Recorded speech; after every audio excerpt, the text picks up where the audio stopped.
11 साल दिल्ली को जो बर्बाद किया अरविंद केजरीवाल और आतिशी ने, कहीं पर कोई व्यवस्था नहीं। दिल्ली जल बोर्ड के घोटालों की सरकार, दिल्ली के अंदर लोगों को बसे नहीं। मोदी जी के 11 साल बेमिसाल। हमारे साथ उत्तर पश्चिमी दिल्ली के सांसद योगेंद्र चांदोलिया जी है, जिनसे बातचीत करेंगे। बीजेपी की 11 साल देश के अंदर और दिल्ली के अंदर 100 दिन कैसे बीते हैं। एक प्रदर्शनी का आयोजन किया गया है, जिस प्रदर्शनी में बताया गया है क्या क्या काम किए गए हैं।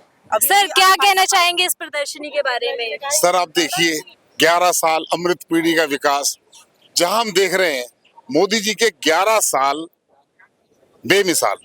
हर वर्ग के अंदर, महिलाओं के लिए, पुरुषों के लिए, बच्चों के लिए, देश के लिए, सैनिकों के लिए, किसानों के लिए, गरीब आदमी के लिए, आयुष्मान योजना, कितनी योजनाएं देश के प्रधानमंत्री ने दी हैं।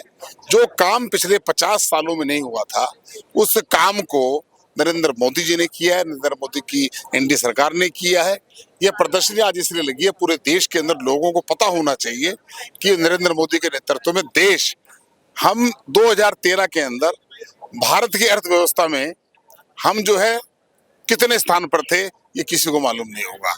मोदी जी के कार्यकाल के अंदर हम 5वीं अर्थव्यवस्था में आए और आज चौथी अर्थव्यवस्था विश्व के अंदर भारत चौथी अर्थव्यवस्था में है।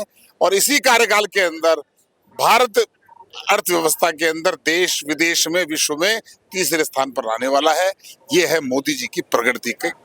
दिल्ली में भी 100 दिन पूरे हुए हैं, उसको लेकर भी प्रदर्शनी का आयोजन किया गया है। देखिए, दिल्ली के 100 दिन जो है, ये भी एक ऐसा काल है जो वर्षों तक याद किया जाएगा। जैसे 11 साल हम मोदी जी की बात करें, 11 साल दिल्ली को जो बर्बाद किया अरविंद केजरीवाल और आतिशी ने, वो आप देख सकते हैं। कहीं पर कोई व्यवस्था नहीं, लोगों को पीने के पानी की व्यवस्था नहीं। दिल्ली जल बोर्ड के घोटालों की सरकार, दिल्ली के अंदर लोगों को बसें नहीं। महिलाओं को मुफ्त तो बसें दे दी, लेकिन बसों की व्यवस्था नहीं। ऐसी बसें डेंजर जो सड़कों पर खड़ी पाई जाती थी, आज मैं पूरी दिल्ली में घूमता हूं, कोई बस खड़ी नहीं पाई जाती, क्योंकि वो बसें सारी ओवरेज हो गई थी। और उसके बाद देश के प्रधानमंत्री जी ने देवी के रूप में बसें दी और बसें दी। दिल्ली की व्यवस्था और बिजली का मामला देखें तो चुनाव से पहले ही हमने पीसीसी, क्या होता है पीयूसीसी, कितना हमने कम कराया। आज मुख्यमंत्री ने डायरेक्शन दे रखी है। अभी जो पिछली वर्षा आई थी, उस वर्षा में अचानक जो बारिश आई थी, उसमें जब वाटर लॉगिंग हुई, उसको चिन्हित कर दिया गया है, अधिकारी तय कर दिए गए हैं। अगर वहां वाटर लॉगिंग होगी, अधिकारी नापे जाएंगे। पूरी दिल्ली के अंदर 11 साल बाद दिल्ली के नालों से, छोटे हों बड़े हों, सिल्ट निकाली जा रही है।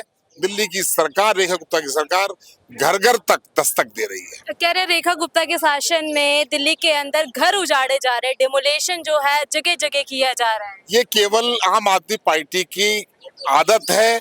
उन्होंने अपने समय में कोई पॉजिटिव काम नहीं किया। और वो ये क्यों नहीं कहते कि आप बसें नहीं दे पाए थे, हमने बसें दे दी।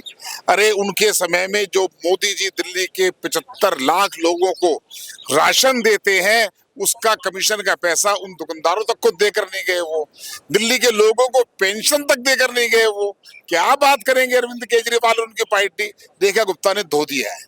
चलिए, बहुत बहुत शुक्रिया। हमारे साथ योगेंद्र चांदोलिया है, उत्तर पश्चिमी जिले के सांसद हैं। इनसे बात करी हमने बीजेपी के 11 साल और बीजेपी के 100 दिन दिल्ली के अंदर, जिन पे इन्होंने अपनी सारी बात रखी है, वक्त में सारे पेश किए हैं कैमरा के सामने।